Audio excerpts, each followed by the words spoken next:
السلام علیکم دوستوں، بسم اللہ الرحمن الرحیم۔ شروع اللہ کے نام سے جو بڑا مہربان اور رحم والا ہے۔ صرف 5 منٹ کا مدرسہ قرآن و حدیث کی روشنی میں اسلامی تاریخ ربیع الثانی۔ حضور صلی اللہ علیہ وسلم کو نبوت ملنا جب دنیا میں بسنے والے انسان جلالت و گمراہی میں بھٹکتے ہوئے آخری حد تک پہنچ گئے تو اللہ تعالیٰ نے ان کی ہدایت و رہنمائی کا فیصلہ فرمایا اور شرک و بت پرستی سے نکل کر ایمان و توحید کی دولت سے نوازنے کا ارادہ کیا، اور جس روشنی کی آمد کا ایک زمانے سے انتظار ہو رہا تھا اس کے ظاہر ہونے کا وقت آ گیا، اور محروم و بد نصیبی دنیا کی قسمت جاگ اٹھی۔ رسول اللہ صلی اللہ علیہ وسلم غار حرا میں اللہ کی عبادت اور ذکر و فکر میں مشغول تھے کہ آپ کے پاس حضرت جبرائیل آئے اور انہوں نے کہا کہ پڑھیے۔ آپ نے فرمایا میں پڑھا ہوا نہیں ہوں۔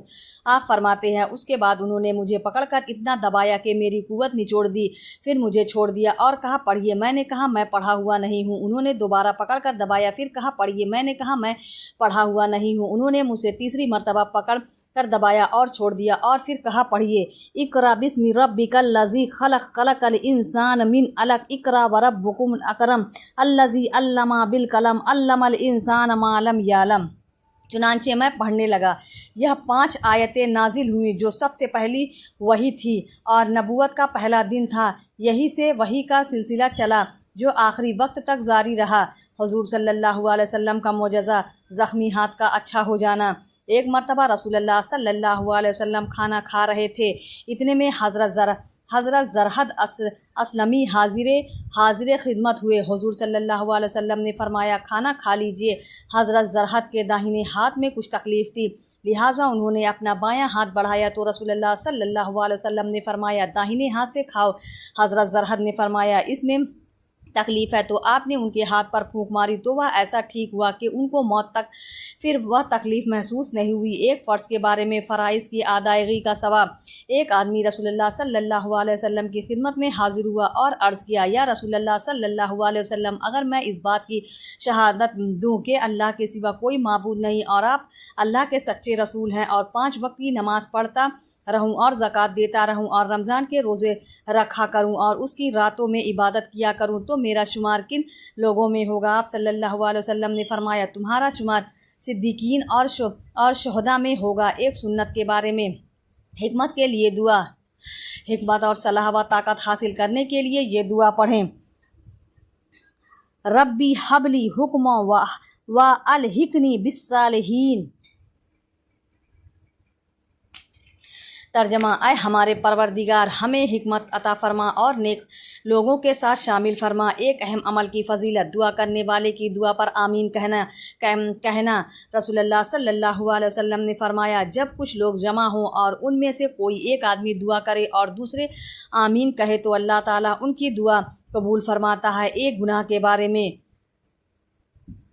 فساد پھیلانے کی سزا۔ قرآن میں اللہ تعالیٰ فرماتے ہیں جو لوگ اللہ اور اس کے رسول سے لڑتے ہیں، زمین میں فساد کرنے کی کوشش کرتے ہیں، ایسے لوگوں کی بس یہی سزا ہے کہ وہ قتل کر دیا جائے یا سولی پر چڑھا دیا جائے یا ان کے ہاتھ اور پاؤں مخالف جانب سے کاٹ دیے جائیں یا وہ ملک سے باہر نکال دیا جائے۔ یہ سزا ان کے لیے دنیا میں سخت رسوائی کا ذریعہ ہے اور آخرت میں ان کے لیے بہت بڑا عذاب ہے۔ دنیا کے بارے میں اللہ کی چاہت دنیا نہیں۔ قرآن میں اللہ تعالیٰ فرماتا ہے تم تو دنیا کا مال و اسباب چاہتے ہو اور اللہ تعالیٰ تم سے آخرت کو چاہتے ہیں۔ فائدہ: انسان ہر وقت دنیاوی فائدے میں جڑا رہتا ہے اور اسی کو حاصل کرنے کی فکر میں لگا رہتا ہے، حالانکہ اللہ تعالیٰ چاہتے ہیں کہ دنیا کے مقابلے میں آخرت کی فکر زیادہ کی جائے، کیونکہ آخرت میں ہمیشہ رہنا ہے۔ آخرت کے بارے میں سب سے پہلے زندہ ہونے والے رسول اللہ صلی اللہ علیہ وسلم نے فرمایا ہم دنیا میں سب سے آخر میں آئے ہیں، لیکن کل یعنی آخرت میں جب سب کو جمع کیا جائے گا تو ہم سب سے پہلے زندہ کیے جائیں گے۔ طب نبوی سے علاج۔ بچھو کے زہر کا علاج۔ حضرت علی علیہ السلام فرماتے ہیں ایک رات رسول اللہ صلی اللہ علیہ وسلم نماز پڑھ رہے تھے کہ نماز کے دوران ایک بچھو نے آپ کو ڈنک مار دیا۔ رسول اللہ صلی اللہ علیہ وسلم نے اس کو مار ڈالا۔ جب نماز سے فارغ ہوئے تو فرمایا اللہ بچھو پر لعنت کرے، یہ نہ نمازی کو چھوڑتا ہے اور نہ غیر نمازی کو۔ پھر پانی اور نمک منگوا کر ایک برتن میں ڈالا اور جس انگلی پر بچھو نے ڈنک مارا تھا اس پر پانی ڈالتے اور ملتے رہے اور سورہ فلق و سورہ ناس پڑھ کر اس جگہ پر دم کرتے رہے۔ نبی کی نصیحت۔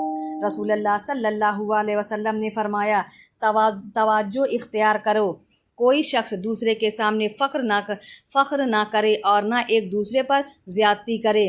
اسلامی تاریخ۔ پہلی وحی کے بعد حضور صلی اللہ علیہ وسلم کی حالت۔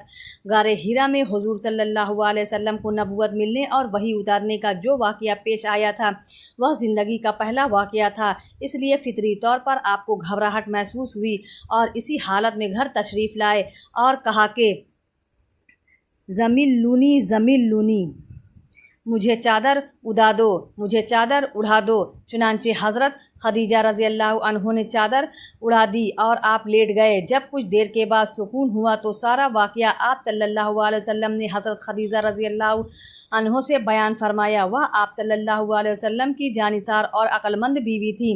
انہوں نے آپ کو تسلی دی اور کہا کہ آپ نیکی کرتے ہیں، صدقہ دیتے ہیں، ضرورت مندوں کو کھانا کھلاتے ہیں، اللہ تعالیٰ آپ کو ہرگز ضائع نہیں کرے گا۔ پھر وہ اپنے چچا جاد بھائی ورقہ بن نوفل کے پاس لے گئی۔ وہ تورات و انجیل کے بڑے عالم تھے، ان سے سارا واقعہ بیان کیا۔ انہوں نے کہا کہ خدیجہ، یہ تو وہی فرشتہ ہے جو حضرت موسیٰ کے پاس آیا کرتا تھا اور یہ اس امت کے نبی ہیں۔ کاش میں اس وقت تک زندہ رہوں جب قوم ان کو نکال دے گی تاکہ میں مدد کروں۔ حضور صلی اللہ علیہ وسلم نے فرمایا، کیا میری قوم مجھے مکہ سے نکال دے گی؟ ورقہ بن نوفل نے کہا، ہاں، جو نبی آئے ہیں ان کے ساتھ قوم نے اسی طرح کا معاملہ کیا ہے۔ اللہ کی قدرت ہاتھی۔ اللہ تعالیٰ نے دیگر جانوروں کے مقابلے میں ہاتھی کو بڑا ڈیل ڈول اور زبردست طاقت عطا فرمائی ہے۔ اس کے پیر مضبوط عمارت کے 4 ستون کی طرح مضبوط دکھائی دیتے ہیں، کان بڑے پنکھوں کی طرح معلوم ہوتے ہیں، آنکھیں عام جانوروں سے بھی چھوٹی ہوتی ہیں۔ سب سے زیادہ انوکھی چیز اس کی سونڈ ہے، جس کی مدد سے وہ ان پہاڑی جنگلات میں جہاں مشینوں اور کرین نہیں جا سکتی وہاں ان کی جسمانی طاقت اور سونڈ کی مدد سے بڑے بڑے درختوں کو اکھاڑ لیا جاتا ہے۔ آخر انسان کی ضرورت پوری کرنے کے لیے اللہ تعالیٰ نے اپنی قدرت سے کیسے کیسے جانور پیدا کیے۔ ایک فرض کے بارے میں تمام اعمال کا دار و مدار نماز کی صحت پر۔ رسول اللہ صلی اللہ علیہ وسلم نے فرمایا، قیامت کے دن سب سے پہلے نماز کا حساب ہوگا۔ اگر نماز اچھی ہوئی تو باقی اعمال بھی اچھے ہوں گے اور اگر نماز خراب ہوئی تو باقی اعمال بھی خراب ہوں گے۔ ایک سنت کے بارے میں، مسواک دانتوں کی چوڑائی میں کرنا۔ ربیعان بن اقسم علیہ السلام فرماتے ہیں کہ رسول اللہ صلی اللہ علیہ وسلم دانتوں کی چوڑائی میں یعنی دائیں سے بائیں اور بائیں سے دائیں مسواک فرماتے تھے۔ ایک اہم عمل کی فضیلت، باوقت استنجا قبلے کی طرف منہ اور پیٹھ نہ کرنا۔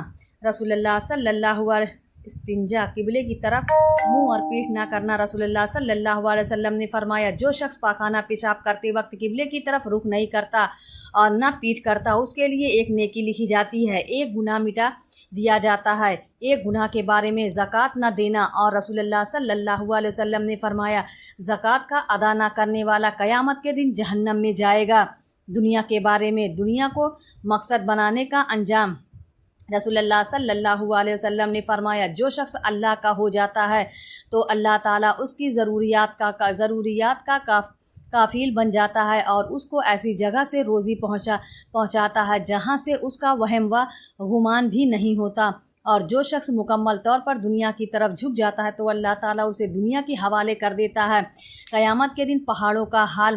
آخرت کے بارے میں، قرآن میں اللہ تعالیٰ فرماتا ہے، لوگ آپ صلی اللہ علیہ وسلم سے پہاڑوں کے بارے میں سوال کرتے ہیں تو آپ صلی اللہ علیہ وسلم فرما دیجئے کہ میرا رب ان کو بالکل اڑا دے گا، پھر وہ زمین کو ہموار میدان کر دے گا، تم اس میں کوئی ٹیڑھا پن اور بلندی نہیں دیکھو گے۔ بخار و دیگر بیماریوں سے نجات، طب نبوی سے علاج۔ حضرت ابن عباس علیہ السلام فرماتے ہیں کہ رسول اللہ صلی اللہ علیہ وسلم نے صحابہ اکرام کو بخار اور دوسری تمام بیماریوں سے نجات کے لیے دعا بتائی۔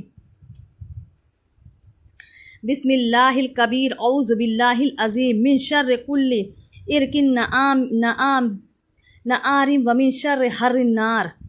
ترجمہ: میں اللہ کے نام سے شروع کرتا ہوں جو بہت بڑا ہے، میں بہت ہی زیادہ عظمت والے اللہ کی پناہ مانگتا ہوں ہر جوش مارنے والی رنگ کی برائی سے اور آگ کی گرمی کی برائی سے۔ قرآن کی نصیحت۔ قرآن میں اللہ تعالیٰ فرماتا ہے، بے شک اللہ کے اس کے فرشتے حضور صلی اللہ علیہ وسلم پر رحم بھیجتے ہیں۔ اے ایمان والو، تم بھی ان پر درود اور سلام بھیجا کرو۔ پیارے اسلامی بھائیو، اگر آپ کو ویڈیو پسند آئے تو ویڈیو کو لائک ضرور کریں اور ہمارے چینل کو بھی سبسکرائب کر لیں۔ ملتے ہیں اگلی ویڈیو میں۔ اللہ حافظ۔